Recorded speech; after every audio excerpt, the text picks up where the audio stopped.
Hello, hello, hello everyone. Welcome back to another video.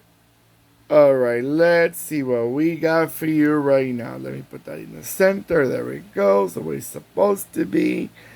What we got for you right now, it's a 143 scale. I'm hopefully I'm gonna say it properly.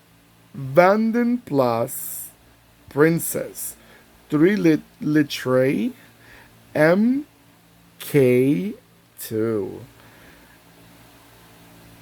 It's a long name for a car. Now, this is a special model. It's very hard to find, by the way, as a resin. By the way, this is a resin model. It's made by Matrix. Before I forget, I want to give them the name of the brand. It's, like I said, it's very rare to find this model in resin or die cast. Now, this right here, it's the name brand Vanden Plas shares the models. They're part of the British BMC, and they share with other British models the same concept. Now, but I'm sorry, I'm reading what I know about this car because I don't have a lot of information on it. I know about the Princess brand, the Princess model used to be part of the Austin A99 Westminster, but then later it transferred to a Vanden Plas brand mark. No, the brand.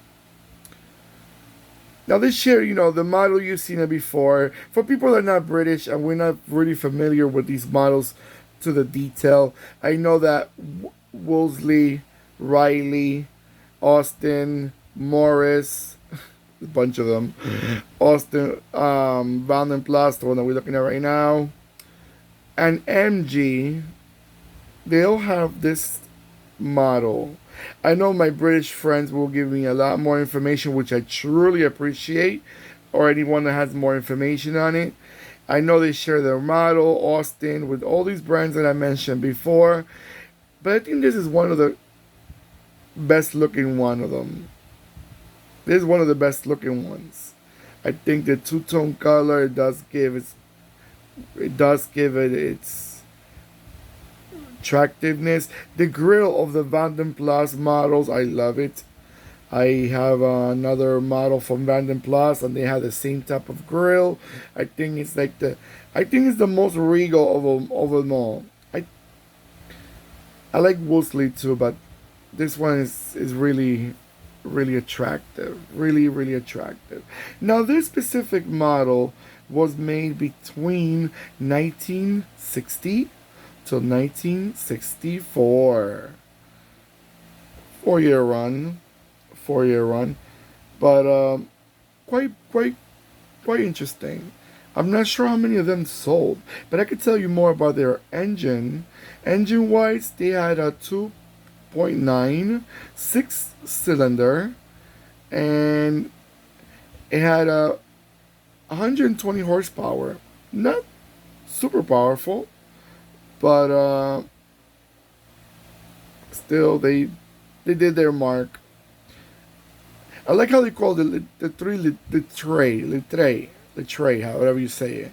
Instead of saying liter, litre. It's like a French type of word. And these come, if I'm not mistaken, I don't have information on the transmission. Let me see if I can find it, but I think they're automatics or stick. Now, let me give you a little information about this model right here. It was largely identical as the Austin A99 Westminster and the Wolseley 6/99, which used the same chassis and body. I knew it had something with the Wolseley. It did give me a lot of the Wolseley type. Very cute car. I'm gonna go around a few times and I'll be right back.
Alright, guys.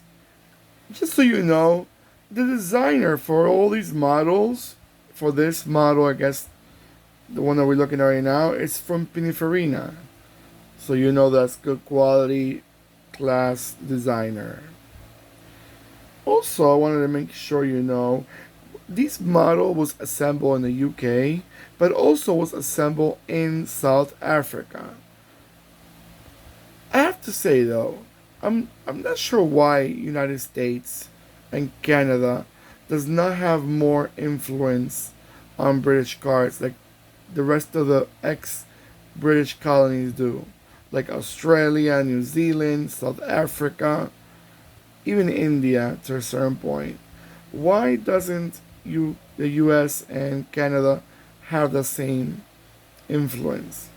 I wish they did because I noticed in Australia and in New Zealand and other countries around, especially the ones like I said before, the ones that had the South Africa also, the one that had the UK, you know, ex colonies. They have a lot of these British cars, and I love them, but they don't. We don't have many of them in the in the U.S. I mean, the ones that we have probably they were exported, just to be more in detail. All right, guys. So if you have more information, please share in the comments below. I know I didn't give much about it because I'm not super familiar with these models. I know they share a base, like I said, with other brands from BMC, but beyond that, I don't have a lot of detail. And I know you guys, you have a lot more than probably me. Don't forget to let me know where you guys are from. Do you like the videos that I'm posting? Hopefully, you get to enjoy these die-cast and resin models that we. These are cars that used to be a real car, you know, and they're designed in extreme detail to keep us with memories of the old school vehicles. And I also got new vehicles too. I like cars altogether. Don't forget to click and subscribe and click the bell next to the subscribe button. And don't forget to give me that beautiful thumbs up. Like I always appreciate when you guys do that. Take care of yourselves more than ever. Goodbye.